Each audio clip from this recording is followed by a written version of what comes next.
So, eto na nga ang chismis, mga sangkay. Actually, di po ito chismis. Talagang takot na takot daw po ngayon yung mga DDS vlogger. At alamin po natin, mga sangkay, ang pinaggagawa nila.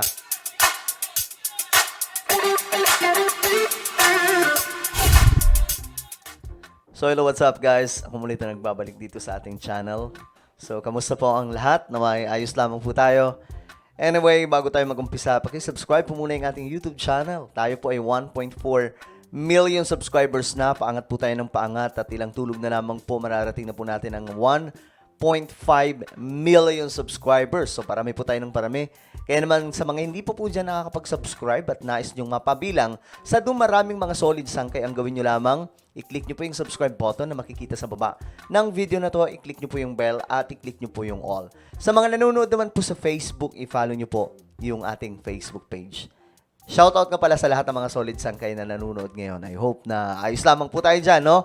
Mag-comment po kayo sa ibaba ng hashtag solid sangkay kasama po ang inyong mga lugar para magkakilala din po tayo. Alright, eto na nga mga sangkay. Pag-usapan po natin itong patungkol po sa mga dilawang DDS vloggers na ngayon ay grabe po yung takot nila. Totoo po yan mga sangkay kasi di ba nga po pinatawag sila doon sa TRICOM. Ito po ay investigation o paghihimay-himay sa mga nangyayari sa ating bansa regarding daw po ito sa mga di umano'y mga fake news na ginagawa ng mga nitong sinasabing mga DDS vloggers. Ngayon mga sangkay, ang nangyari, sa sobra nilang takot, hindi po sila dumalo doon mga sangkay sa hearing. Alam nyo saan nagpunta? Doon po sa Supreme Court. Nagpuntahan po sila doon. Bakit? Nagre-reklamo po sila. Dahil ayon po sa kanila, banta daw po ito sa kanilang malayang pagpapahayag ng kanilang mga salubin. Ayan, makikita po natin. Ayan po sila. Social media influencers, abogado at political vloggers na pinatawag sa House TRICOM sa issue ng umano'y disinformation at fake news. So itong mga to ay hindi ito mga sangkay ay naghain po ng petition doon sa Korte Suprema laban sa Kamara. Ilang komite at chairman nito. Hinihiling nila sa Supreme Court na agarang ipagbawal ang pagbabanta sa freedom of speech ng mga petitioner. Guys, sa ginawa nila mga sangkay, alam na alam po natin na malabo pong magtagumpay yung kanilang mga panawagang ito. Sa tingin nyo po ba this time, maipapanalo po nila ito mga sangkay? Yung kanilang sigaw na wag silang ipatawag doon? Alam nyo bakit takot na takot po sila dito? Alam na alam po nila sa kanilang sarili na mukha nga pong mayroon po silang ginawang mga kalokohan. Mga sangkay. Ako mostly sa kanila, kaibigan ko yan eh. Diba? Most of them, kaibigan ko mga sangkay. Wala naman po akong masamang tinapay sa kanila. Kumbaga, ang mga advice lang po natin dito, kung ayaw nyo na maipatawag doon sa hearing, dapat hindi kayo nagsasalita ng mga salita na pwedeng magpahamak sa inyo. Tulad ng mga sangkay, halimbawa na lamang po, yung pagtatawag po ng kaguluhan, rally, o kung ano pa mga sangkay. Diba? Sila po ang may gawa nito. Itong mga, I'm not saying na sila, kumbaga, any individual, mga sangkay, but tumutukoy po ito sa pangkalahatan ng mga dilawang DDS na nagpapahayag po ng pagsuporta ng kaguluhan sa Pilipinas. Naalala nyo mga sangkay, yung panawagan nila sa mag-people power daw po yung mga Pilipino sa EDSA, mga sangkay. Pumupunta pa po sila doon. Nandun sila mga sangkay. Nagbibideo pa nga po eh. May mga nakikita pa po akong mga vlogger, ilan sa kanila.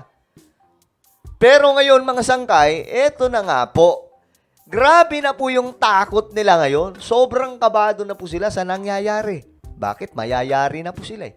O, tingnan po natin yung mga larawan, mga sangkay. Ayan o. Masyado kayong matatapang kasi kapag nasa lang pala, kapag nasa harap ng kanilang mga kamera. Pero, kapag pinatawag na, mga sangkay, wala na. Takot na takot na. O, ayan, mga sangkay, o.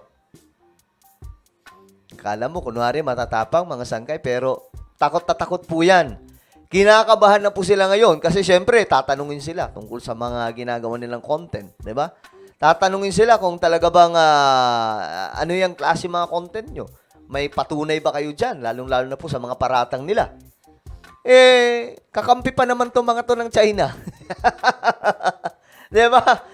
In favor po sila sa China yung kanilang mga content. Alam po natin 'yan, mga sangkay. Pabor na pabor po 'yan sa China. Okay? Marami sa kanila. Hindi ko nila lahat, mga sanggay, pero marami sa kanila. Kaya, ngayon, maiimbestigahan po sila. Marami po silang ginagawang mga content na talaga nga namang panloloko sa taong bayan. Kagaya na lamang po nito, mga sanggay. Oh. Tingnan nyo po ito. Isa ito, mga sanggay, sa sinakyan nilang issue noon. Ayan, oh, si PBBM nagpupulburon daw. Alam na alam po natin yan na hindi po ito si PBBM. Ito po ay isang AI-generated video na ginawa po ng mga to. Diba, mga sanggay? Mismo si Elon Musk. Nagsabi na po siya na ang delikado ngayon sa AI kasi kaya na pong gumawa. Kukunin lamang po yung itsura ng isang tao at pwede nang gawa ng video. Sila po kaagad ang gumawa nito bago, mga sangkay, bago maglipa na ngayon ang sandamakmak na mga AI-generated na mga fake na mga information or mga pagkatao. Si PBBM yung una nilang sinampulan. Ang mga mangmang naman, mga sangkay, siguro hindi po sila masyado ma-research. Naniwala po sila kaagad dito. Sa tenga pa lang, kahit ikumpara nyo po ngayon sa tenga pa lang, alam na alam po natin na hindi po ito si Pangulong Bongbong Marcos. Isa po itong malaking kalokohan. Sa muka, lalong-lalo na, mga sangkay. Malayong-malayo po. So ngayon, eto pa. Isa sa mga kalokohan nilang ginawa. Ito pong pin na binigay kay PBBM. Pinalabas po nila, mga sangkay, na ito daw po ay isang pulburon. O pinagbabawal na pulburon. O, panoorin po natin. Lamang ang may alam. Isang video ang mabilis na nag-viral sa social media. Dito, makikita ang isang sibilyan na may inaabot sa Pangulo habang nasa isang pagtitipon. Ang ginawa nila dyan, mga sangkay, blinerd po nila. Blinerd po nila yung pag-aabot ng pin. Pin po kasi yan, mga sangkay, ng Partido Federal. Ngayon, paniwalang-paniwala yung marami sa ating mga kababayan sa pag-aakala po nilang totoo. Kalaunan, lumabas, mga sangkay, eto pala yun. Ginagamit ng ilang individual ang ganitong uri ng content upang magpalaganap ng maling naratibo. Kapag ang isang video o larawan ay binahagi ng wala sa tamang konteksto, nagiging madali para sa ilan na mapaniwala ang publiko. Ayan, no? Anong nakalagay? Pin po yan ng Partido Federal ng Pilipinas. Tapos ang pinalabas po nila, pulburon. Ganyan po, ka mga loko-loko, itong mga dilawang DDS. Yung strategy nila ngayon, wala pong pinag-iba sa mga dilawan na umaatake noon sa mga Marcos. Eto po yun. Kaya nga po, mga sangkay, abuti na lang, pinatawag po sila ng mga representatives po natin. Kasi para po talaga magkaalaman kung mga siga kasi yung mga yan eh. Matatapang lang po kapag sa harap ng kamera. Pero kapag pinatawag na, ayun na po, mga sangkay. Nagiging basang sisiw. O ito, pakinggan nyo. Itong sinabi po ng isang congressman para po magbigay aral po ito sa kanila. O, panoorin po natin. Kanda, meron tayong ethics sa paggamit nitong social media. Hindi yung pagbukas mo ng social media, magmumura ka. Meron dyan, nagso-social media, nagbablog. Walang ginawa araw-araw kundi manawagan ng kaguluhan sa ating bansa. O, ayun. Legit po yan. Totoo yung sinasabi ni Kong Barbers, mga sangkay, na nag-uudzok na magkaroon ng gulo sa Pilipinas. Tama ba yan? Diba? Sa panig po ng mga pro-government vloggers, wala pong ganun. Kahit nung panahon po ni PRRD, ako, mga sangkay, isa po ako sa katagapagtanggol ni PRRD noon. Kasi nga po, may mga nananawagan, mga dilawan, sinasabi po nila, magkaroon na po ng people power, kung ano-ano po yung sinasabi. Ngayon, mga sangkay, yung ginagawa ng mga dilawan noon, ginagawa po nito mga DDS, dilawang vloggers.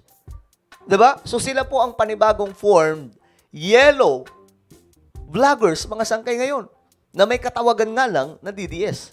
Kasi panatiko. O ngayon, Nananawagan ng people power, nananawagan ng kudeta. o, diba?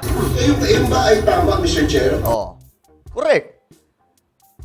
Tama ba yun, yung pinaggagawa nila? So ngayon nagtatago po sila. Takot na takot po. Yung iba nga nasa ibang bansa na eh.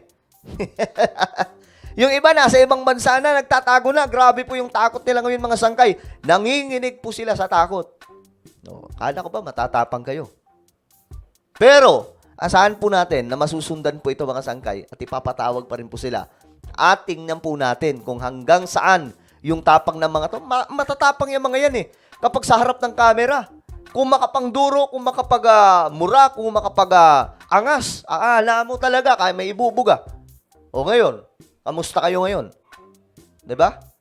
Well, ano po ang inyong opinion? Mag-comment lamang po kayo sa ibaba. Anyway, meron po tayong YouTube channel.